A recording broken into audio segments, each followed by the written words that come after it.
भवतु सहनौ भुनक्तु सह वीर्यङ्करवावहै तेजस्विनावधीतमस्तु मा विद्विषावहै। ओम शांति शांति शांतिः।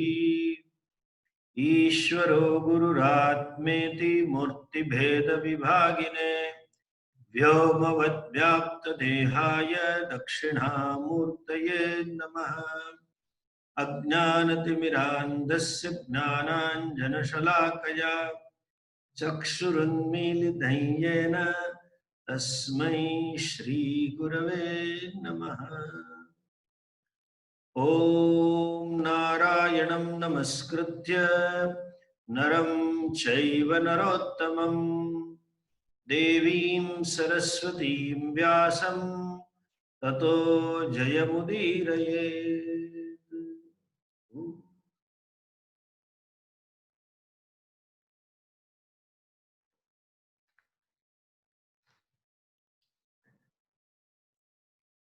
आज मैंने लिस्ट देखा है बधा गुजराती छे, हिंदी में क्या ना बाबा बन्या है तो हिंदी बोलना पड़ता है। तो हिंदी में शुरू करें तो will start in Hindi. Okay, will continue in Hindi. अगले हफ्ते हमने देखा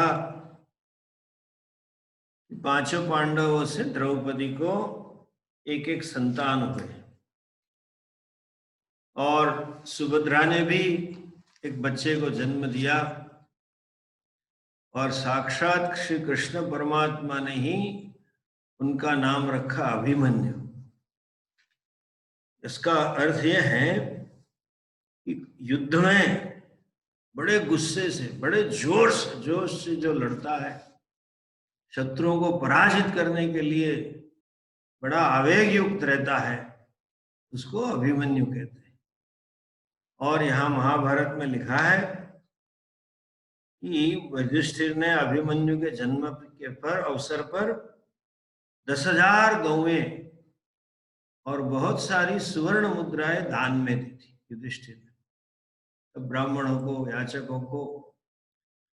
और उतना ही नहीं कि उन्होंने कहा, युधिष्ठिर ने बड़े खुश हुए, प्रसन्न हुए कि बालक अभिमन्यु शुक्ल पक्ष के चंद्रमा की तरफ बढ़ता जाता और इतना प्रिय था सबके लिए। और महाभारत में लिखा है विशेषतः वासुदेवस्य बाल्यात्र दयितो प्रभृति चाभवत्।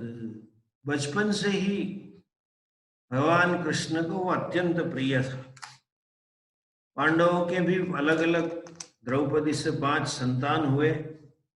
अगली बार हमने उन सब 5 वीरों का नाम कहा था। युधिष्ठिरात् प्रतिबंध्य सोमसूतम भृकोदरा, युधिष्ठिर से प्रतिबंध्य, भीम से सोमसूत, अर्जुनात् श्रुतकर्मा, शतानिकम च नाकुल, अर्जुन से जो हुआ वो श्रुतकर्मा, नकुल से शतानिक हुआ और सहदेव से श्रुतसेनम। ऐसे 5 महारथी संतान हुए। आगे महाभारत में वर्णन आता है कि युधिष्ठिर का राज्य कैसा था, उनका शासन कैसा था। बोले पूरी प्रजा युधिष्ठिर से आश्रित होके ऐसे जीने लगी कि जैसे जीवात्मा पुण्य कर्मों का फल लेके दिव्य लोक में जी रहा। युधिष्ठिर इतने नीतिज्ञ थे कि सर्व प्रजा धर्म अर्थ काम में लगी थी। धर्म पुरुषार्थ मुख्य था सबका, और वो भी अर्थात अर्थ काम भी धर्म से ही प्राप्त करते थे। ऐसी उनकी चरित्र था, ऐसा उनका चरित्र था। तो प्रजा भी सब ऐसे ही जीने लगी। उतना ही नहीं, आगे कहते हैं कि प्रजा धर्म अर्थ काम में थी और युधिष्ठिर मानो साक्षात मोक्ष पुरुषार्थ के मूर्त स्वरूप थे। ऐसे युधिष्ठिर थे, उनको देखने से ही मोक्ष सिद्ध होता है ऐसा लगता है। इस प्रकार से मानो मूर्तिमान धर्म अर्थ काम प्रकट हो गया हो और मूर्तिमान मोक्ष युधिष्ठिर के रूप में प्रकट किया। महाभारत में लिखा है, क्यों ऐसा कहते थे कि प्रजा के रूप में धर्म अर्थ काम प्रकट हुए, मूर्तिमान हुए, अर्थात सभी प्रजा धर्म से ही अर्थ काम का अनुसरण करती थी, वो करती थी। और युधिष्ठिर को क्यों कहते थे कि वो मोक्ष के मूर्त स्वरूप थे? तो लिखा है, अध्येतारम परम वेदान प्रयोक्तारम महात्वरे रक्षितारम शुभान लोकान लेभिरेतम जनाधिपम। प्रजा इतनी पुण्यात्मा थी कि उन्होंने ऐसे महाराजा युधिष्ठिर को महाराजा के रूप में प्राप्त किया। तो ऐसे राजा थे कि जो परब्रह्म का चिंतन करने वाले थे, वेद के आश्रित बड़े बड़े यज्ञ करने वाले थे और हमेशा प्रजा के शुभ लोक प्राप्त हो उसकी रक्षा करने में तत्पर थे, अर्थात प्रजा का कल्याण करने में तत्पर थे। प्रजा धर्म मार्ग से ही चले ऐसा देखने के लिए अपना शासन उन्होंने लगा के रखा। और इतना ही नहीं, यथा अवसर महाराज युधिष्ठिर चारों वेद प्रयुक्त के विद्वान ब्राह्मणों को बुला के अलग अलग यज्ञ कराते थे। यहां तक कि साक्षात बृहस्पति जैसे, बृहस्पति नहीं, मान लो वही साक्षात बृहस्पति आए हैं, ऐसे विद्वान ब्राह्मण युधिष्ठिर की सेवा में उपस्थित थे। धौम्य आदि ब्राह्मण सब वहां बैठते थे, विद्वान, और ऐसे उनका शासन चल रहा। उस टाइम पे युधिष्ठिर कैसे थे? युधिष्ठिर के बाद में भी एक उनके विषय शासन कैसा था, राज्य कैसा था और युधिष्ठिर स्वयं कैसे थे? बोले प्रजा की भक्ति ही युधिष्ठिर में थी। और युधिष्ठिर कैसे थे कि नहीं अयुक्तम न च असत्यम न असह्यम न च वा अप्रियम। युधिष्ठिर हम जानते हैं सत्यवादी थे, लेकिन कई लोग हमने देखे हैं वो ऐसा आग्रह करते, हम तो सत्यवादी हैं, सच बोल देंगे, आपको बुरा लगे तो लगने दो। अपने गुजराती में कहते सत्य तो हमेशा कड़वू ज लागे। सत्य कड़वू लागे, that when you speak truth it doesn't give you license to hurt anybody। सत्यवादी थे, लेकिन कैसी भाषा बोलते थे? सत्य में हमेशा अयुक्तम, अयोग्य कभी नहीं बोलते थे। देश काल समय संजोग के अनुरूप ही बात करते थे। न चायुक्तम न च असह्यम, कभी अनुचित बात ऐसे नहीं कहते थे और कभी ऐसा नहीं कहते थे कि जो आदमी सह न सके, अर्थात उसके हृदय के ऊपर इतने घाव लग जाए, ऐसी बात नहीं कहते। न च वा अप्रियम न च असत्यम, दूसरे को अप्रिय लगे ऐसे टोन में या तो ऐसे शब्दों से भी कभी युधिष्ठिर बात नहीं करते थे। इसलिए प्रजा को युधिष्ठिर अत्यंत प्रिय थे, कभी ऐसी बातें उनके मुंह से निकलती ही नहीं थी। अच्छा, और महातेजस्वी राजा युधिष्ठिर हमेशा अपनी प्रजा के हित में ही लगे रहते थे। इस प्रकार पांडव जो दुराचारी नरेश थे, सबको संतप्त करके सब राज्यों में अपने वश में लाके उनके भी राज्य में धर्म की स्थापना करवा के सुख चैन से जीते थे। एक दिन अर्जुन ने श्री कृष्ण से कहा कि भैया यहाँ बहुत गर्मी लग रही है, चलो यमुना जी में स्नान के लिए चलते हैं, थोड़े दिन वहीं जंगल में रहेंगे और वापस आएंगे। Outing, on a vacation, Arjun and Krishna भगवान चले। तो वर्णन है सूर्यदेव के लेके, पूरा राजा है तो रेटिन्यू लेके जाएगा ना, अपने सेवक गण हैं, अपने रसोइये हैं, रक्षक हैं, सब लेके बाजे बजा लेके सब महिला गण सब गए, और यहाँ वर्णन है यमुना जी में क्रीड़ा की, स्नान किया, और उत्सव चल रहा था। यहाँ लिखा है द्रौपदी जी और सुभद्रा जी ने कई दान किए ब्राह्मणों को, कई सुवर्ण मुद्राएं दान में दी, और कई गायों का दान किया उन्होंने। उतने में युद्ध अर्जुन के मन में विचार आया, दैव से प्रेरित, कि उसने कहा, श्री कृष्ण भगवान ने कहा चलो यहाँ एक अत्यंत मनोहर प्रदेश है, हम वहां चलते हैं। वो लोग गए, जब वहां बैठे थे प्रसन्नता पूर्वक, तत्र उपविष्टौ मुदितौ, बड़े प्रसन्न थे। वहां जब बैठे थे तो जैसे स्वर्गलोक में बैठे हो, वहां पे अभ्यागच्छत तथा विप्रो, एक ब्राह्मण उनके पास आ गया। कैसे थे भूदेव? एक विशाल वृक्ष के समान बड़े लंबे थे, और उनकी कांति, उनके मुंह का तेज तप्त सुवर्ण जैसा था, और दाढ़ी मूछें जो थी वो न श्वेत थी न काली थी, लेकिन अग्नि के वर्ण की थी। जैसे अग्नि ज्वाला पीत, सुवर्ण पीत जैसी होती है, ऐसी दाढ़ी मूछें थी, और ऊंचाई के अनुसार ही उनकी मोटाई थी, हाइट बॉडी ऐसी थी। प्रातः काल के सूर्य के भांति तेजस्वी वो ब्राह्मण लगते थे।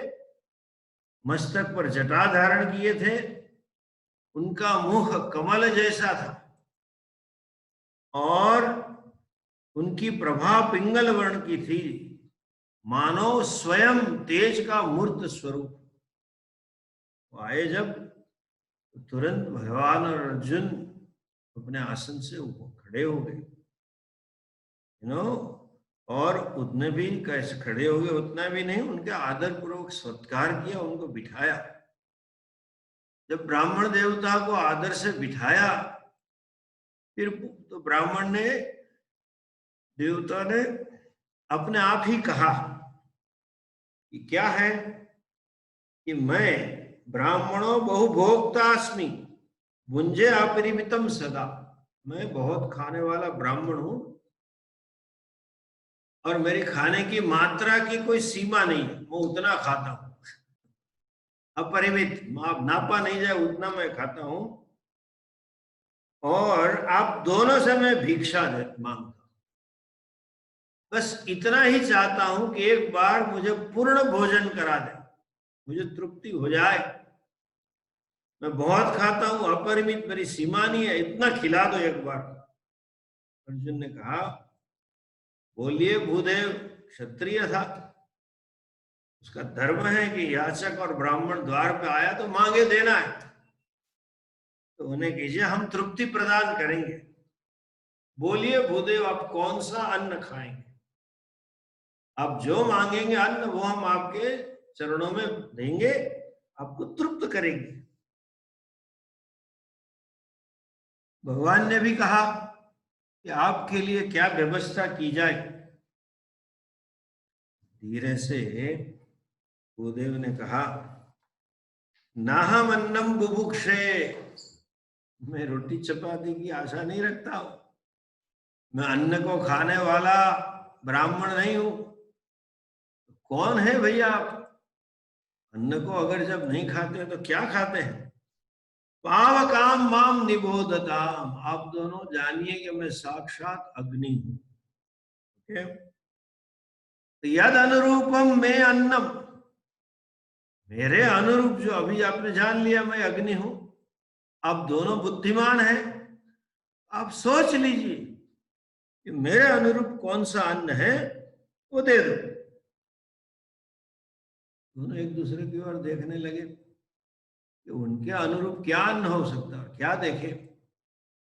आगे खुद ब्राह्मण देवता कहते हैं कि इदम इंद्र सदा दावम खांडवम परिरक्षति, न च शक्नोम्य हम दग्धुम रक्षमाणम महात्मना। ये जो खांडव वन है, उसकी रक्षा निरंतर इंद्र कर रहा है, इसलिए मैं उसको जला नहीं सकता हूं। इस वन को मैं खा नहीं सकता हूं।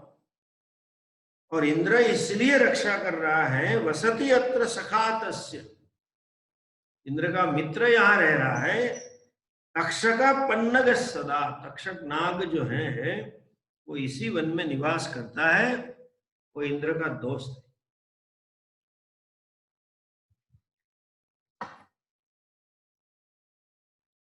और तक्षक सखा होने के कारण भगवान इंद्र इस वन की रक्षा करते हैं। जब वो रक्षा करते हैं इसलिए न च दिदिक्षुर न शक्नोमि दग्धुम शक्रस्य तेजसा, उसके कारण इंद्र के प्रभाव से मैं इस वन को जला नहीं सकता, लेकिन निरंतर जलाने की इच्छा तो रखता हूं। और जब मैं प्रज्वलित होता हूं इच्छा से प्रेरित होकर, इंद्र बादलों की वर्षा कर देता है और मैं जला नहीं सकता, मैं खा नहीं सकता। इसीलिए आपसे यही अपेक्षा करता हूं, मुझे भोजन में पूरा वन दे दीजिए ताकि मैं उसको जला सकूं और मैं अपना आप को तृप्त कर सकूं। और मेरे जलाने पर इंद्र बारिश भी करेगा, तो आपको बारिश भी रोकनी है और जो प्राणी यहां से भाग रहे हैं उसको भी रोकना है। सिर्फ वनस्पति को जलाना नहीं चाहता हूं मैं, पशु पंखी जो सब है उनको भी जलाना चाहता हूं। तब जाके उन्होंने ऐसा कहा। उन्होंने पूछा आप क्यों जलाना चाहते हो भैया? आपका तो नाम हव्य वाहन है, मतलब जो हवि द्रव्य डाला जाता है उसको वहन करने वाले हो। जैसे बोलेंगे इंद्राय स्वाहा, तो वो अग्नि देवता इंद्र की आहुति इंद्र को पहुंचा देंगे। वरुण आय स्वाहा, तो वरुण के पास चली जाएगी। आप तो हव्यवान है, तो आपको क्यों इतना खाने की आवश्यकता है? फिर उसने कहानी कही। कथा में ऐसा है कि प्राचीन काल में इंद्र के समान बलवान और पराक्रम संपन्न श्वेतकी नामक एक राजा था। वो राजा को उनके जैसा यज्ञ करने वाला और श्वेतकी राजा जैसे दक्षिणा देने वाला, दान देने वाला आज तक इतिहास में कोई नहीं हुआ। प्रतिदिन उसके मन में यही संकल्प आता था, आज कौन सा यज्ञ करूं, कौन सी चीज में दक्षिणा में दूं, कौन सी चीज में दान में दूं, वो ही उसके दिन में थे। और हमेशा एक न एक यज्ञ कराते रहते थे। उनके जो राज पुरोहित थे सब, उनके गांव के जो ब्राह्मण थे सब, जो यज्ञ करवाते थे, यह लिखा है कि सबकी आंखें अग्नि की दाह और धुएं से जल गई थी। तब जाके उन्होंने राजा को छोड़ के चले गए। दक्षिणा तो खूब मिलती थी, लेकिन आंख में दाह इतनी लगी कि दक्षिणा भी परवाह किए बिना सब छोड़ के चले। तो गांव के ब्राह्मण, राजा उनकी अनुमति लेने गया। आप मेरे पुरोहित हो, अगर आपकी अनुमति हो तो मैं दूसरे को बुलाऊं, नहीं बुला सकते।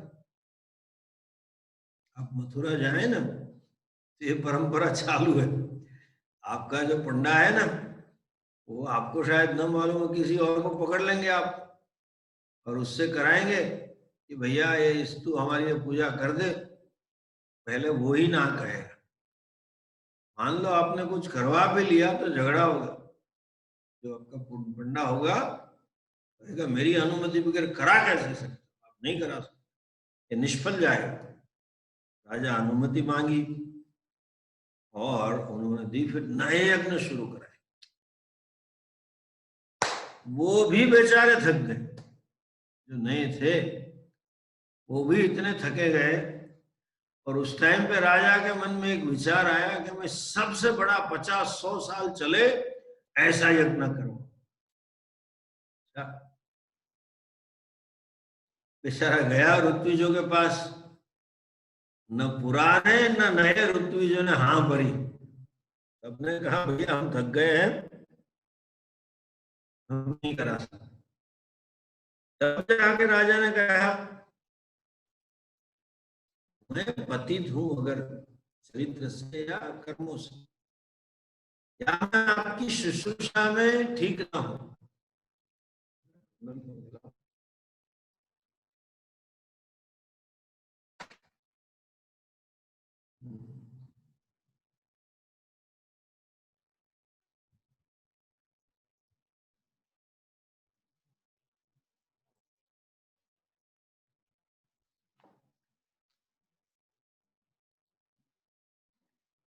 I lost internet connection. We are reconnected. I'll continue.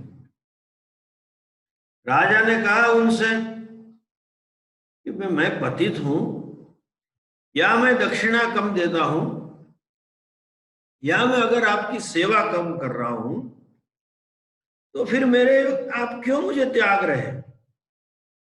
मेरे में श्रद्धा है, मेरे में निष्ठा है, तो आपको मेरा त्याग नहीं करना चाहिए। मैं सेवा के लिए निवेदन कर रहा हूं, दूसरे के पास जा रहा हूं। ब्राह्मण बेचारे इतने थके थे, इतने चिढ़े हुए थे, उन्होंने गुस्से में आके कह दिया कि राजा तुझे यज्ञ करवाना तो जा रुद्र के पास जा, हम तुझे दूसरे ऋत्विजों के पास जाने की अनुमति नहीं देते हैं, लेकिन तू रुद्र के पास चला जा। राजा बड़ा भोला था, श्रद्धालु था, चला गया कैलाश। श्वेत की राजा ने 12 साल तक शिव जी को प्रसन्न किया, आराधना की। भगवान प्रसन्न हो गए और भगवान ने कहा, उसने मांगा कि मैं चाहता हूं यदि मैं भगवान प्रीत सर्वलोक नमस्कृत, आपको सब लोग नमस्कार कर रहे हैं, ऐसे भगवान मेरे पर प्रसन्न है, तो स्वयं माम देवे देवेश याजयस्व सुरेश्वर। मेरे पुरोहित ने कहा है कि रुद्र के पास जा, वो कराएंगे। मैं आपसे मांगता हूं कि आप मेरा यज्ञ कराएं। ठीक है, आप आए साक्षात और मेरा यज्ञ करा दे। भगवान ने सुना कि मैं तुम्हारे यज्ञ की व्यवस्था कर दूंगा, लेकिन एक शर्त है। कौन सी शर्त है? कि 12 साल तक आप एक यज्ञ करके दिखाओ जिसमें निरंतर घी की आहुति लगी हो, बाद में आपका यज्ञ करो। ठीक है, राजा ने शर्त पूर्ण कर ली। इतना श्रद्धालु और कितना साधन संपन्न होगा कि 12 साल तक यज्ञ की आहुति घी की चली, निरंतर धारा। वापस गया, भगवान ने कहा, भगवान का वाक्य है, शिव जी का वाक्य है। भगवान कहते हैं, याजनम तु ब्राह्मणानाम विधि दृष्टम परंत तोषितो हम नृपश्रेष्ठ। मैं तेरे कर्म से प्रसन्न हूं, लेकिन यज्ञ कराने का अधिकार सिर्फ और सिर्फ ब्राह्मण को है। मैं भी उस मर्यादा का उल्लंघन नहीं करूंगा। ये जो शास्त्र की मर्यादा है वो मैं पालन करूंगा। मैं स्वयं नहीं कराऊंगा, लेकिन पृथ्वी पर मेरे अंशभूत एक ब्राह्मण जन्म लिया हुआ है, तपस्वी है, ऋषि है, उनको मैं आदेश देता हूं वो आपको यज्ञ करवा दें। राजा ने पूछा कौन है? बोले दुर्वासा। दुर्वासा जो ऋषि हैं वो मेरे अंश से है, और वो ब्राह्मण है, वो करा देंगे। और शिव जी ने कहा मैं दुर्वासा से बोलूंगा, वो करेंगे। तब तक तुम इस बड़े यज्ञ की सामग्री जुटा लो, ये लिस्ट है, बाद में इतना लंबा करना है। राजा ने त्वरित सब सामग्री जुटा ली, वापस आया, चलो अभी मैं तैयार हूं। भगवान और प्रसन्न हुए और दुर्वासा को स्मरण किया। दुर्वासा जी आए, पधारे और कहा ये राजा श्वेत की है, न दुर्वासम समाहूय रुद्रो वचनम ब्रवी। दुर्वासा जी को बुला के भगवान शिव जी ने कहा, एष राजा महाभाग श्वेतकिर द्विज सत्तम, ये ब्राह्मण में श्रेष्ठ, ये महाभागी मतलब पुण्यात्मा श्वेत की राजा है। एनम याजय विप्रेंद्र मन नियोगेन भूमि, मेरी आज्ञा से, और आप मेरा अंश इसलिए और ब्राह्मण इसलिए आप उनका यज्ञ कराओ, जो चाहते हो यज्ञ करवा दो। ऋषि ने कहा ठीक है मैं करवाता हूं, और उनके ने करवाया। यज्ञ के बाद राजा स्वर्गारोहण किया, दिव्य लोक में गए। यज्ञ का पुण्य फल इतना था, इसका भी वर्णन है। उस दोनों यज्ञ में जो 12 साल चला और 100 साल चला, दोनों में घी की धारा अविच्छिन्न चलती थी। उस अविच्छिन्न धारा से अग्नि देवता को बड़ी तृप्ति हुई। और हुआ क्या, वहां से इतनी तृप्ति प्राप्त हुई कि अग्नि देवता कहीं दूसरी जगह ग्रहण करने जाते ही नहीं थे। दूसरे लोग जो यज्ञ करते थे वहां जाना उनको ठीक नहीं लगा। जैसे हमारे ऋषिकेश पूज्य परम पूज्य स्वामी जी जब थे, बड़े खिलाने के शौकीन थे, साधु भंडारा करते रहते। और पहले से सबको पता है कि दयानंद आश्रम में जरा दक्षिणा बक्षिणा अच्छी मिलेगी और खाना भी ठीक मिलेगा। स्वामी जी देशी घी के मालपुआ, जलेबी, बालूशाही सब खिलाते थे और स्वयं देने के लिए जाते थे, परोसते थे। जब पता चलता था कि महाराज जी आए और बड़ा भंडारा है, और भंडारे में क्या होता है, हर जगह से न्योता आता है, तो एक एक साधु को कई बार 4-4 जगह 5-5 जगह जाना होता है, न्योता है। वैसे विशेष श्राद्ध पक्ष इत्यादि में साधु के पास 5 जगह का टिकट बोलते हैं उसको, न्योता टिकट होती। लेकिन जब जानते थे कि बड़े महाराज जी आए हैं और परसों बड़े भगत लोग आए हैं, कहीं जाना क्यों, वहां 10 रुपया मिलेगा, 20 रुपया मिलेगा, महाराज जी के हम 500 मिलेंगे, इसलिए वो कहीं जाते ही नहीं। उसी प्रकार से अग्नि देवता कहीं जाते ही नहीं थे, यहां से ही इतना तृप्त हो जाते थे श्वेतकी के यज्ञ से, कहीं लेते ही नहीं थे। इतने सालों तक उत भुक भी नाम है, जो हवन में होमा उसको खाने वाले खा खा के दूसरे का हविष भी ग्रहण न करते थे। लेकिन पांडुवर्णो विवर्णश्च, वो श्वेत वर्ण के हो गए। अग्नि की जो कांति है वो फीकी पड़ गई, और पहले की तरह न यथावत प्रकाशते, पहले की तरह जो प्रज्वलित होते थे ऐसे अग्निदेव न होने लगे। अग्निदेव के उदर में विकार हो गया ज्यादा खाने के कारण, वे तेजहीन हो गए, होने लगे। उनको जीवन में ग्लानि आने लगी। तब जाके वो ब्रह्मा जी के पास, ब्रह्मा जी अब मैं क्या करूं, श्वेतकी के यज्ञ ने मुझे इतना संतुष्ट कर दिया है और मैंने इतना खा लिया है कि मेरी कांति चली जा रही, मेरा रंग श्वेत हो रहा है वगैरह, तो मुझे अत्यधिक अरुचि हो रही है। और अरुचि के कारण मैं खाता नहीं, और न खाता हूं तो मेरे गात्रों में पोषण कहां से मिलेगा। शरीर के अवयवों को तो पोषण चाहिए, पोषण के लिए अन्न चाहिए, अन्न के लिए खाने की रुचि चाहिए, कि मैं रखता ही नहीं, तो बहुत सारे अंग मेरे शिथिल हो रहे हैं।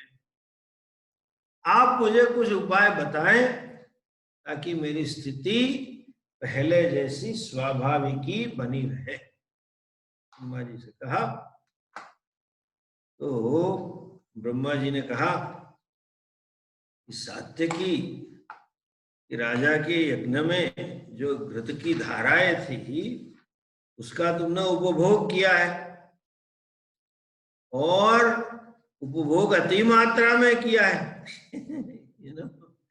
जब आपने श्वेत की राजा की होवी द्रव्य की अति मात्रा में किया, इसलिए आपको अजीर्ण हुआ है, आप तेजहीन हो रहे, और इसीलिए आपके मन में ग्लानि है, इसीलिए आपके मन में नैराश्य का भाव है। अब ऐसा करो, पूर्व काल में देवताओं के लिए आपने खांडव वन को जलाया था, अब खांडव वन को जला दो, आपको अजीर्ण रोग जो है, अरुचि का रोग है, पेट में विकार है, सब नाश हो जाएगा। प्राणियों की मेद जलेगी तो आएगी, उससे तुम ठीक हो जाओगे, जाओ जलाओ। बेचारे जलाने गए, इंद्र देवता ने बारिश डालते गए, बेचारे को खाने को नहीं मिला, पुनः गए ब्रह्मा जी के पास। आपने कहा कि मेरा स्वास्थ्य, मेरी पीड़ा ठीक हो जाएगी, मेरी ग्लानि चली जाएगी, उपाय कहा। उपाय पूर्ण करने के लिए मैं जब गया तो इंद्र देवता के कारण मैं जला नहीं सकता, तो अब मैं क्या करूं? ब्रह्मा जी ने कहा जलाने का ही उपाय है, उसके लिए दूसरा कोई उपाय नहीं, ठहरो मुझे सोचने दो। तब उन्होंने कहा भविष्यतः सहायौते नर नारायण तथा, थोड़े दिन रुक जाओ, एक समय ऐसा आएगा जहां पे जब नर और नारायण आपके सहायक बनेंगे, उनकी सहाय पाके आप पूरा वन जला पाओ, प्राणियों को सब खाओगे, प्राणी पक्षी को, आपको मेद है, उसके मेद से आपको ठीक लगेगा, थोड़ा इंतजार करो, वो अपने आप उस वन में आ जाएंगे। अच्छा, इंतजार करने लगा। देवताओं ने फिर जब हुए तब कहा कि ये नर नारायण कृष्ण और अर्जुन के रूप में प्रकट हुए हैं, अब उनकी सहायता ले लो। और तब जाके उसने देखा कृष्ण अर्जुन आ गए थे यहाँ पे, तो अपनी पीड़ा दूर करने के लिए वो देव से प्रेरित उसने वापस विनती की कि आप मुझे करो। और यहाँ पे वर्णन है, अर्जुन ने कहा ठीक है हम कर देंगे। अर्जुन कहते हैं जो कार्य पुरुषार्थ सिद्ध होता है तो पुरुषार्थ तो हम पूरा करेंगे आपके लिए, किंतु उसके लिए साधना भी चाहिए, दैवम भी चाहिए। इतना महान कार्य है, खाली पुरुषार्थ से नहीं होगा, ईश्वर कृपा चाहिए, उसके लिए कुछ आप करो। दैव अस्त्र शस्त्र चाहिए, पूरे वन को जलाना है और वहां इंद्र को मुझे रोकना है, सामान्य बात तो है ही नहीं। ठीक है, और उसने अग्नि देवता ने उस समय वरुण देव का चिंतन किया,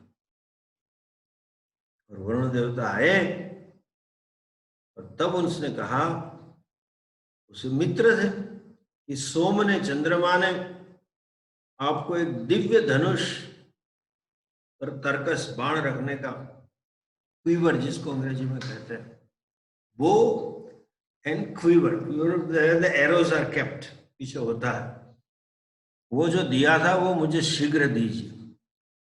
और आपके पास एक रथ है जिसमें कपि बैठा हुआ है, कपिध्वज रथ है वो भी मुझे दीजिए।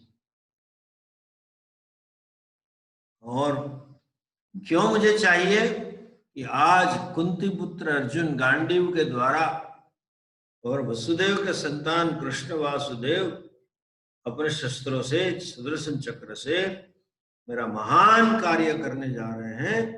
उस दिव्य और महान कार्य करने, सिद्ध करने की इच्छा होने के कारण आप मुझे दिव्यास्त्र दीजिए।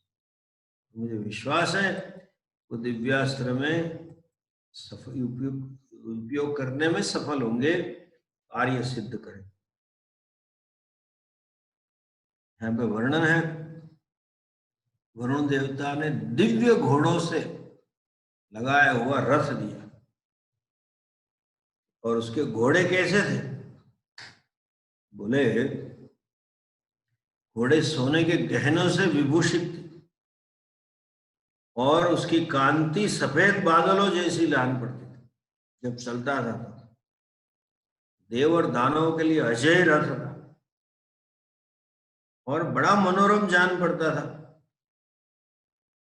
विश्वकर्मा ने भारी तपस्या देखे इसको प्राप्त किया था। और इतना बढ़िया है, महाभारतकारी लिखते हैं थोड़ा वर्णन करने के बाद, इतना महान रथ था कि उसका वर्णन करना ही असंभव। उसके लिए शब्द लगाते हैं कि रथ कैसा था। इदमित्थम रूपेण न वक्तुम शक्य, ऐसा था ऐसा कह ही नहीं सकते। और उसके रथों पर शिका हुआ वानर कौन था?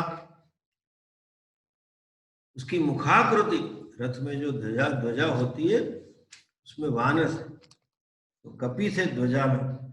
उनकी मुखाकृति तो ऐसे लग रही थी कि मानो अभी का अभी वो सबको जला देने वाले हो, देव और दानव को जला देने। उनके मुंह सिंह और व्याघ्र आकृति जैसे थे।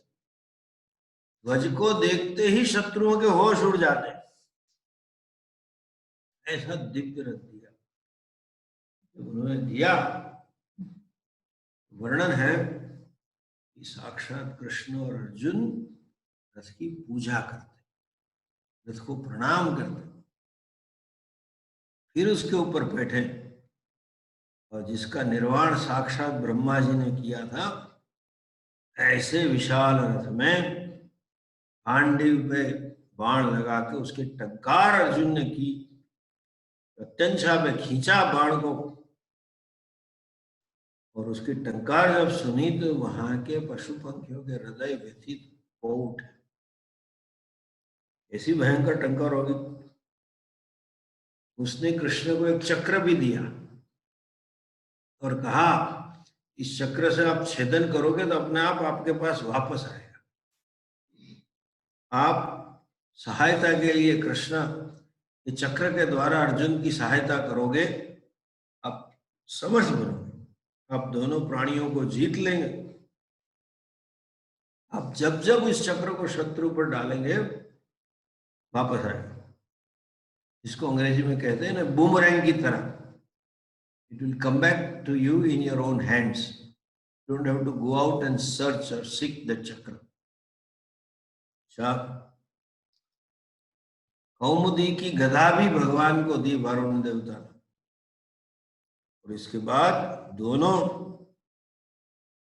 अग्नि देवता से कहा, हे भगवान, अभी रथ शस्त्र अस्त्र से संयुक्त है, ध्वजा भी है और हम में सामर्थ्य भी है। फिर तक्षक नाग के लिए युद्ध करने की इच्छा करने वाले इंद्र से क्या डरना, बड़ी बात है, को खत्म कर सकते।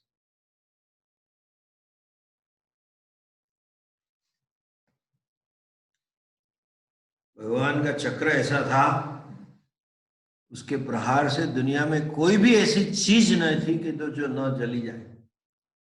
सभी चीज इस चक्र से जल जाती थी। ऐसा दोनों को दे दिया, सवार हो गए और फिर शीघ्रता पूर्वक दौड़ने वाले घोड़े से ऐसे चक्कर काटने लगे किसी को बीच में छिद्र ही नहीं दिखाई दिया। आलात चक्र की भांति घूमते रहते थे। प्राणी चारों ओर चित्कार करके उछलने कूदने लगे, आगे जाने ही नहीं देते थे। और बड़ी भयानक स्थिति खड़ी हो गई। और अग्नि देवता पूरी ताकत से लड़ पड़े। इतनी प्रज्वलित अग्नि हो गई, पानी सरोवर का जो था वन में जितने, उसका पानी अपने आप उबलने लग गया। कल्पना कीजिए अग्नि देवता खाने के लिए कैसे टूट पड़े होंगे। और ये सब जब उगलने लगा, अर्जुन के एक बाजू अर्जुन के बाण हैं, दूसरी ओर इंद्र की बारिश है, और तीसरी ओर अर्जुन के अलग अलग अस्त्र शस्त्र के प्रयोग है। वनवासी जीव चित्कार करते हुए भागने लगे इधर उधर। पशुपंखी को पता ही नहीं होता रास्ता कौन सा होता, तो भागते रहे।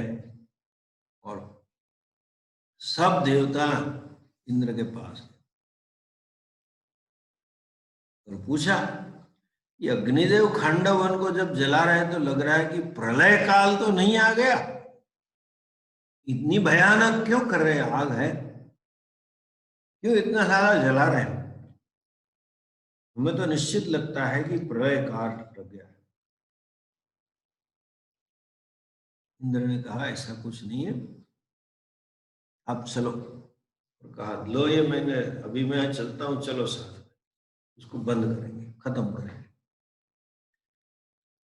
देवतागण इंद्र के साथ आए, और यहाँ पे वर्णन है कि तब तक्षक नाग वहीं नहीं था। तक्षक नाग अश्वसिनो अभवत तत्र तक्षकस्य सुतो बलि सयत्नम अकरोत् तीव्रम मोक्षार्थम जात वेदस। उसने अपने आत्मरक्षा के लिए प्रयत्न किया, लेकिन कोई सफलता ना मिली। उसकी सामर्थ्य के बाहर था। वहां पे जो इंद्र का दोस्त है तक्षक, वो वहां नहीं था, वह कहीं से चला गया था, कुरुक्षेत्र में चला गया था। और उसका बेटा था, वो बहुत छोटा था, जा नहीं सकता था। तो तक्षक की पत्नी थी सर्पिणी ने, माता सर्पिणी ने उसको निगल गई, आ गई पांव से सर तक। और जब वो धीरे भागने लगी अर्जुन के बाणों से बच के, उन्होंने बाण से पकड़ लिया उसको, पूछा कौन है, तब पता चला कि ये राक्षस है, और मोहित कर दिया था।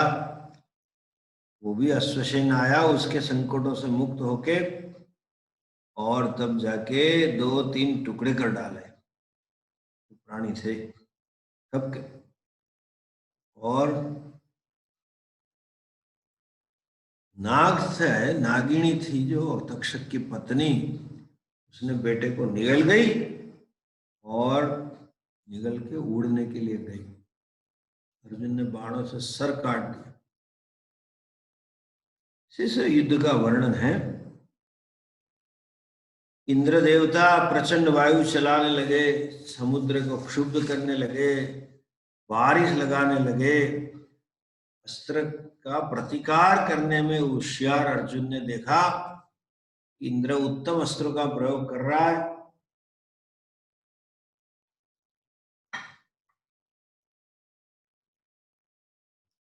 इंद्र ने जब उत्तम अस्त्र का प्रयोग किया तो अर्जुन ने भी मंत्र मंत्रित अस्त्रों का प्रयोग किया। सूर्यमंडल दिखना बंद हो गया, इतने बाण चलाते थे। उतने में गरुड़ से भी बड़ी पंखे रखने वाला कोई पक्षी आया कृष्ण अर्जुन के पास में, झपट मारने लगा। और पांडव ने उस जहर निकलते हुए प्राणी को टुकड़े कर दिए और आग में फेंक दिया। तत्पश्चात असुर, गंधर्व, यक्ष, राक्षस और नाग सभी युद्ध के लिए पर तैयार हो, लड़ना है करके। जिसके हाथ में जो कुछ आया वो लेके निकले। गुजराती में જેને કહે ને गिलोल, यहाँ वर्णन है कि उस जमाने में गिलोल रखते थे, ऐसा यंत्र जब बाण की तरफ पत्थर खींच के छोड़ा जाता है, तो ऐसे लकड़ी की दो शेप, यूवी शेप वाले लकड़ी के डंडे को इस भाग को रबर से बांध देते, बीच में होता है, उसको खींचो और जितना छोड़ो तो जाता है।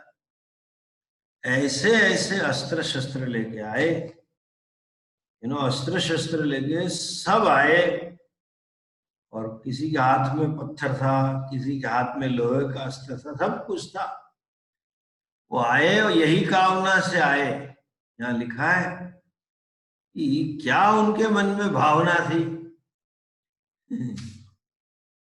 भगवान का दर्शन होना खाली पर्याप्त नहीं है, वो दोनों भगवान के दर्शन तो कर ही रहे थे, अर्जुन और वो जो राक्षस आए वो सब, लेकिन उनके मन में क्या था कि हमेशा कृष्ण को मारने की तृष्णा सो, वही मानसिकता वाले थे। अपने आप की डिंग हाँकते हुए जब आए, इंद्र ने वज्र पकड़ लिया और कहा अभी खत्म कर रहा हूं। जब अर्जुन ने जो बाण चलाए, जैसे खत्म किए, तो सब अपने अपने स्थान पे अंतरिक्ष में रुक गए, आगे नहीं आए, अर्जुन से डरे हुए थे। और वेद ने अपना अग्नि स्वरूप वस्त्र धारण किया, तब जाके देवताओं को कहा कि लो अभी आपको मिल गया। जब इंद्र ने अपना वज्रास्त्र उठाकर चल दिया था, तो देवताओं के बड़े डर गए थे। लेकिन यमराज ने क्या क्या देवता आए और क्या क्या उन्होंने अस्त्र फेंके, जस्ट आपकी जानकारी के लिए। यमराज का अस्त्र है काल दंड, कुबेर का है गदा, वरुण का है पाश, और विचित्र वज्र हाथ में ले लिए। देवताओं के सेनापति स्कंद शक्ति हाथ में लेकर आए, मेरू पर्वत की भांति अविचल भाव से खड़े हो गए। अश्विनी कुमार भी चमकीली औषधियां उठा ली, और वो भी युद्ध के लिए चल पड़े। बहुत सारे श्लोक हैं, कौन देवता कौन सा अस्त्र लेके आया। अर्जुन ने अंतरिक्ष में आते आते ही आधे को तितर बितर कर दिया, जान बचाने के लिए भागे। जो पीछे से जब उनने सुना आगे वाले की ये दशा हुई, तो हमें भी नहीं जाना है। तो अब यहाँ लिखा है महाभारत काल ने रास्ते से ही निकल गए। ऐसा कहानी आगे चलती है, अगले हफ्ते फिर बात, लंबी बात। ओम पूर्णमदः पूर्णमिदं पूर्णात् पूर्णमुदच्यते पूर्णस्य पूर्णमादाय पूर्णमेवावशिष्यते। ओम शांति शांति शांति। हरि ओम। श्री गुरुभ्यो नमः। हरि। बुधवार को 2 दिन बाद मिलते हैं, क्लास होगा महाभारत पहले की तरह।